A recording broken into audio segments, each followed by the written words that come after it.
Bom dia, meus amores. Na nossa aula de ciências de hoje, nós vamos falar sobre o desequilíbrio nas cadeias e teias alimentares. Então, eu quero te pedir para pegar o seu módulo 2 e abrir comigo na página 229. Na aula passada, nós aprendemos que as cadeias alimentares, são relações onde um ser vivo serve de alimento para o outro. E quando nós temos, uma reunião de cadeias, várias cadeias alimentares juntas, e nós temos então uma teia alimentar.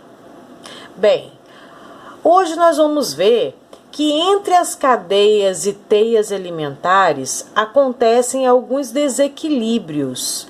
E vamos entender quem é que é responsável por esses desequilíbrios e quais são as consequências deles.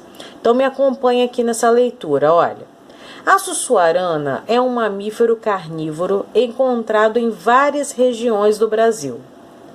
O desmatamento, a caça ilegal, as queimadas e o atropelamento desses animais às rodovias tem causado redução na quantidade de indivíduos dessa espécie no Brasil.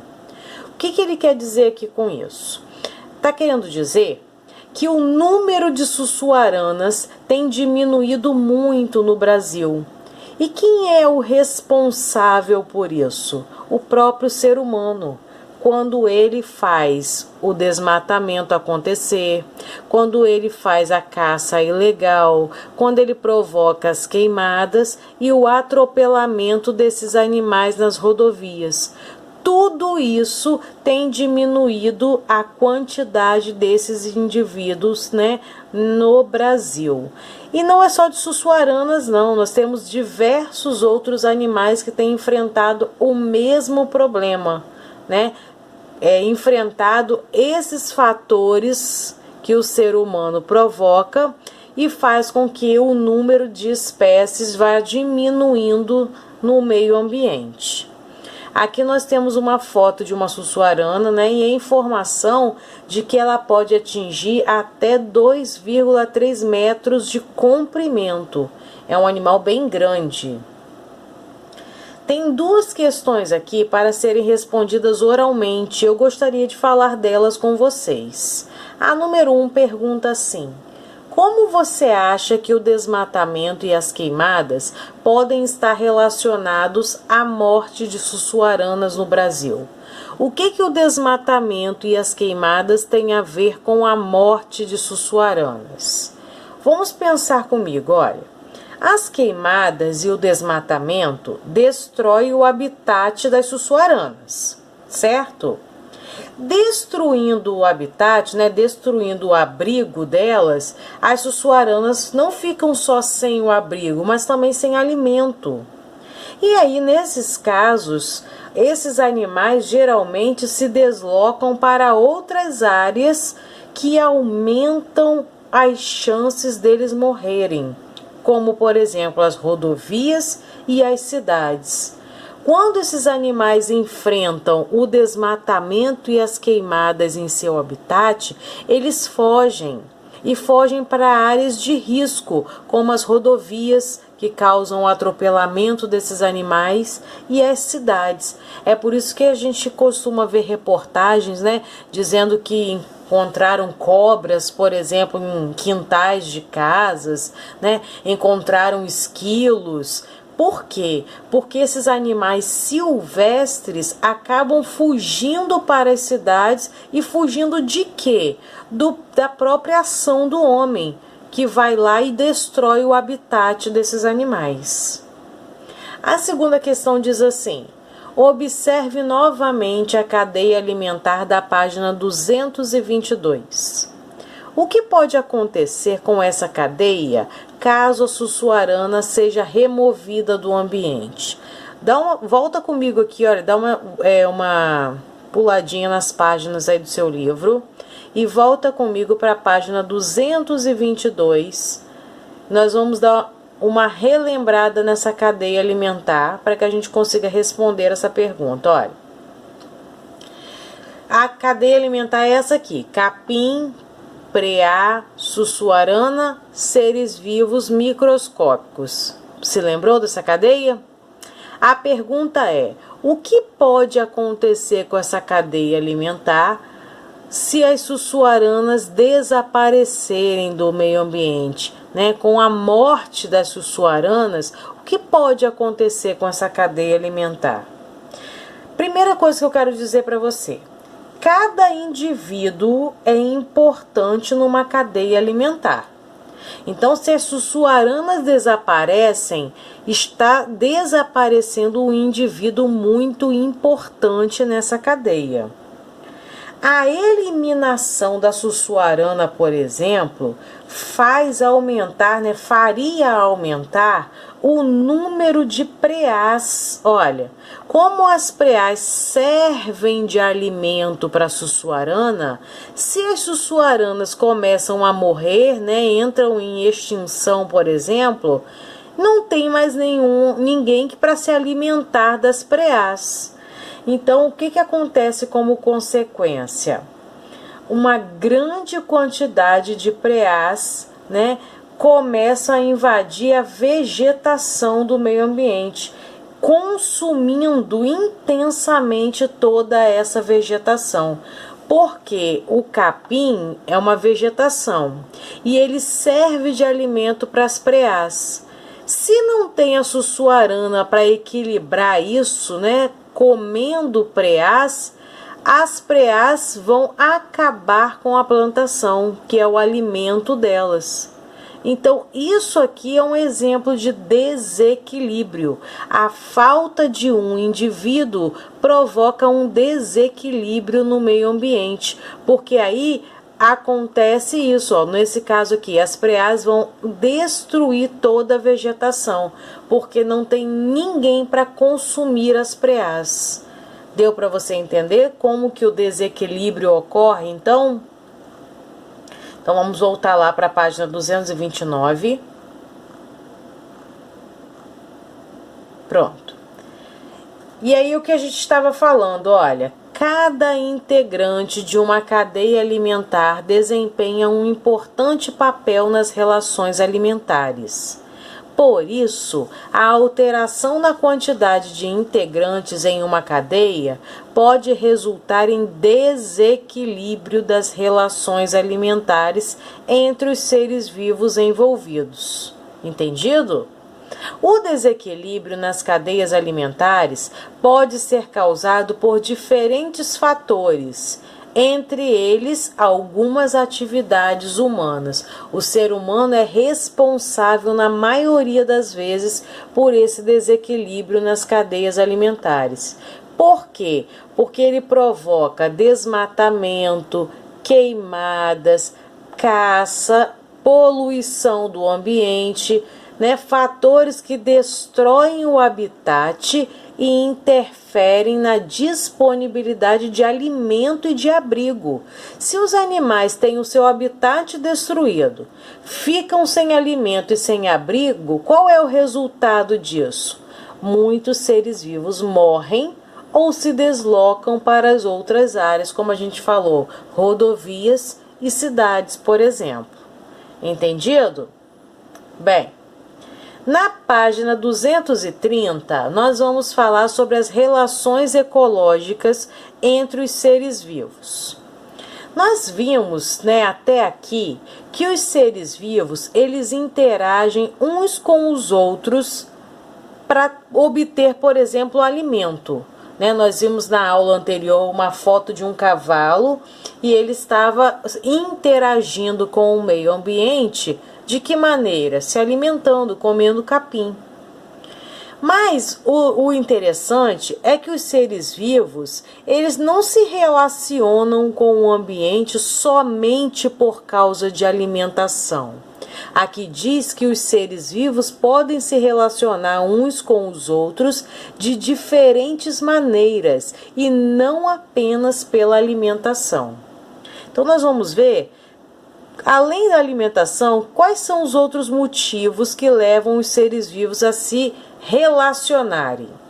Então aqui diz assim, olha, além das relações alimentares, os seres vivos podem interagir uns com os outros para obter, atenção, então os seres vivos eles se relacionam para obter alimentos, como a gente já viu, e agora nós vamos entender que eles também se relacionam para obter território, abrigo, proteção ou para se reproduzir.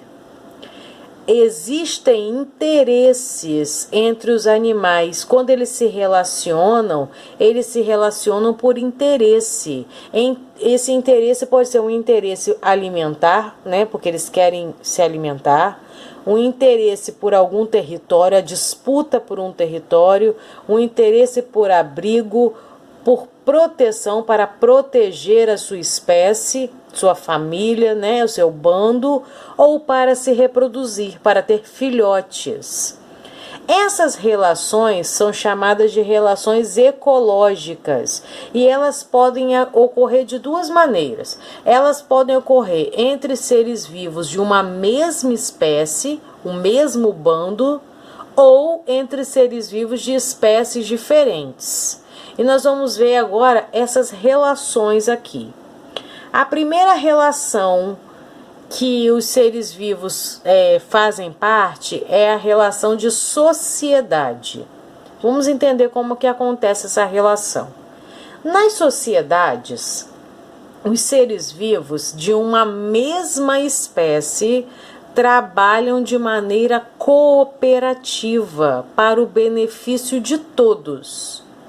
Nesse tipo de relação, pode haver divisão de tarefas entre os integrantes da sociedade.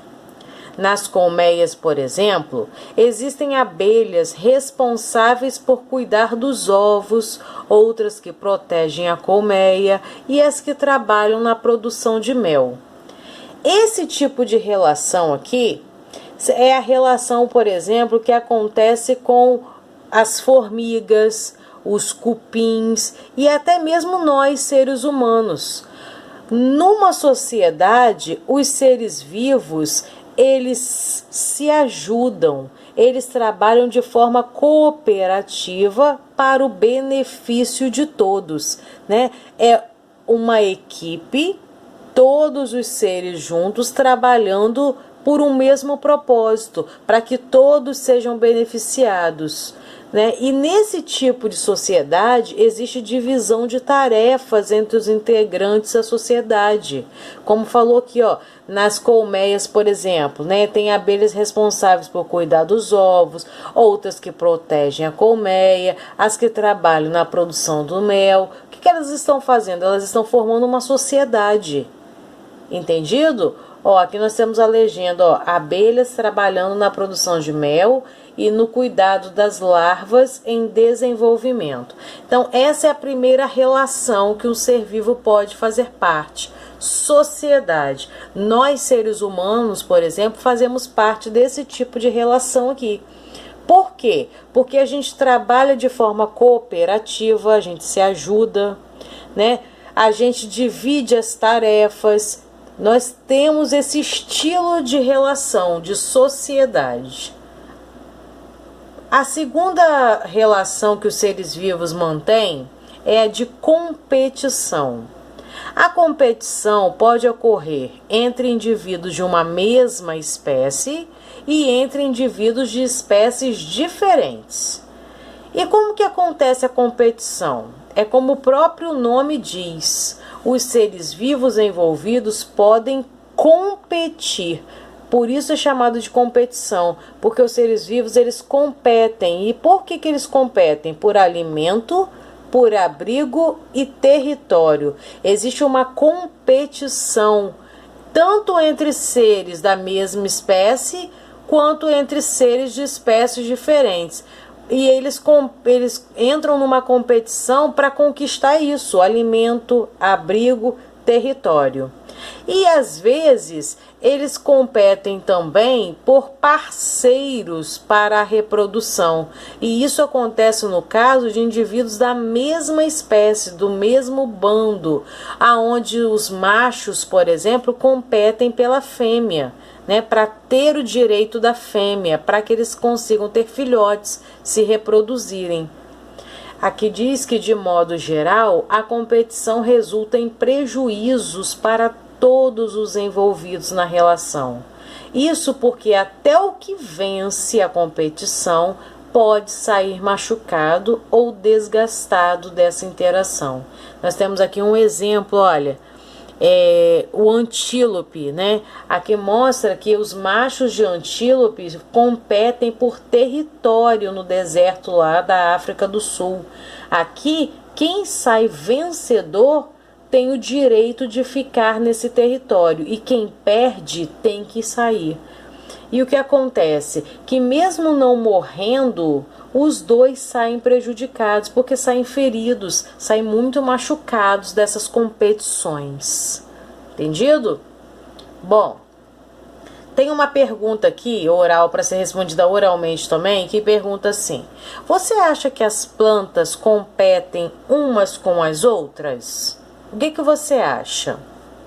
Eu quero te dizer que sim, as plantas podem competir por acesso à luz solar, por acesso à água e até mesmo por acesso a espaço. Às vezes, quando você planta, né, várias espécies num espaço muito pequeno, você percebe que uma vai crescendo, sufocando a outra, e ali existe uma competição. Todas elas querem espaço, todas elas querem água, querem luz solar, e aí elas competem entre si por esse espaço, por essa água, por essa luz solar. Olha que interessante como que os seres vivos se relacionam, né? Próxima página, continuando as relações. A próxima relação que os seres vivos mantêm é a de predação. A predação, em geral, ocorre entre indivíduos de espécies diferentes. Nesse tipo de interação, um indivíduo que é chamado de predador alimenta-se de outro que é chamado de presa. Esse aqui é bem comum, né? A gente costuma ver bastante. O predador se alimenta da presa. Esse tipo de relação é chamado de predação. Assim, o predador é beneficiado com a energia e os nutrientes, e a presa é prejudicada, podendo inclusive morrer. Então, na predação, um é beneficiado e o outro sai prejudicado. O que é beneficiado, ele é beneficiado porque ele tira da sua presa energia e nutrientes para ele mesmo, né? Para si próprio. E a presa é a que sai prejudicada, porque ela pode tanto sair muito machucada e muitas vezes, ou na maioria das vezes, morre. Aqui nós temos a imagem, olha, de uma leoa carregando sua presa. Nesse tipo de predação, um dos seres vivos envolvidos, no caso da presa, foi morto. Então, ó, aqui a leoa se beneficiou da sua presa. Ela conseguiu ser beneficiada, porque ela conseguiu ter energia e nutrientes da presa. Mas a presa saiu prejudicada, porque ela morreu. Na outra foto, nós temos um panda se alimentando de bambu. Nesse tipo de predação, o animal consome apenas uma parte da planta. Nesse caso aqui, ó, são os caules do bambu. E como ele se alimenta de só uma parte da planta, a planta não morre. Então, nesse caso aqui, não existe morte, mas um deles, no caso o predador, é beneficiado, porque está tirando para si energia e nutrientes de outro ser vivo. Isso é predação. A próxima relação é o parasitismo. O parasitismo ocorre entre indivíduos de espécies diferentes. Nesse tipo de relação, um indivíduo que é chamado de parasita é beneficiado e obtém energia e nutrientes do outro ser vivo envolvido. É o caso, por exemplo, dos piolhos. Os piolhos são parasitas e eles se beneficiam de que forma? Do sangue do ser humano. O ser vivo aqui, no caso parasitado, que é o ser humano, ele é prejudicado. Porém, ele não morre, dificilmente é morto, né, pelo parasita. Mas o parasita, ele se beneficia do seu parasitado. Então, nós temos aí piolhos parasitando cabelos humanos. O piolho se alimenta do sangue do ser humano, ele se beneficia do ser humano para retirar o sangue dele. Próxima relação é o inquilinismo. Inquilinismo é quando um indivíduo vive sobre o outro ser vivo ou dentro dele. Esse tipo de relação ocorre entre indivíduos de espécies diferentes, em que um deles é beneficiado sem causar prejuízos ao outro ser vivo. É o que acontece, por exemplo, com as bromélias. As bromélias, elas crescem sobre outras plantas, né? Ela utiliza as árvores apenas como suporte para facilitar o seu acesso à luz solar. E aí, elas ficam ali crescendo ali, porém elas não prejudicam a árvore. Então, isso é um exemplo de inquilinismo. Um ser vivo sobre outro ser vivo, porém sem causar prejuízos. Ok? Bom, página... Deixa eu te ver que eu confirmar. 232, nós temos as atividades. Escreva o tipo de relação ecológica que ocorre entre os seres vivos em cada uma das situações, utilizando as palavras abaixo. Então, nós vamos identificar aqui qual dessas imagens trata de parasitismo, predação, qual que é sociedade e qual que é competição. Na letra A, nós temos o rato-toupeira pelado. É uma espécie que vive em tocas no interior do solo, formando grupos que podem ultrapassar 300 indivíduos. As tarefas são distribuídas entre eles e incluem, por exemplo, a defesa do ninho, a manutenção dos túneis e a reprodução. Que tipo de relação está sendo apresentada aqui? Onde as tarefas são distribuídas. Olha quanta gente vivendo junta no mesmo lugar. Pode ultrapassar 300 indivíduos, né? E todos eles trabalhando para o bem de todos. Que tipo de relação é essa? Essa é uma relação de sociedade, não é isso? Aonde todos trabalham pelo bem comum e as tarefas são distribuídas entre eles. Na letra B, nós temos uma planta carnívora consumindo um pequeno inseto para obter nutrientes que o solo não fornece em quantidade adequada. Que tipo de relação está acontecendo aqui? Aqui nós temos um predador e sua presa. Essa relação é chamada de predação, onde o predador, né, se beneficia da presa, fazendo dela, né, tirando dela os nutrientes que ele necessita para sobreviver. Então é a predação.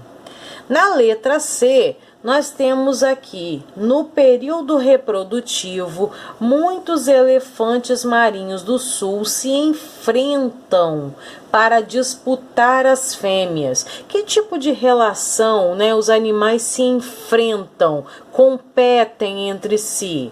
É a competição. Aqui eles estão competindo, não é por território, não é por alimento, mas eles estão competindo pela fêmea, para ter o direito de se reproduzir, né, gerar seus filhotes. E aqui, por último, nós temos As lombrigas, que são animais invertebrados que vivem no intestino dos seres humanos e dele absorvem os nutrientes de que necessitam para sobreviver, causando problemas à saúde. As lombrigas são tipos de parasitas que se alimentam, que utilizam o organismo do ser humano para sobreviver. E ela fica ali se beneficiando, porém causando doença no ser humano. Que tipo de relação é essa? Essa relação é chamada de parasitismo, porque as lombrigas são parasitas. Ok? Então aqui termina a nossa atividade de hoje. Responda com bastante capricho e depois confere tudo no gabarito para você ver se você acertou. Combinado? Um beijão para você. Até a nossa próxima aula, se Deus quiser.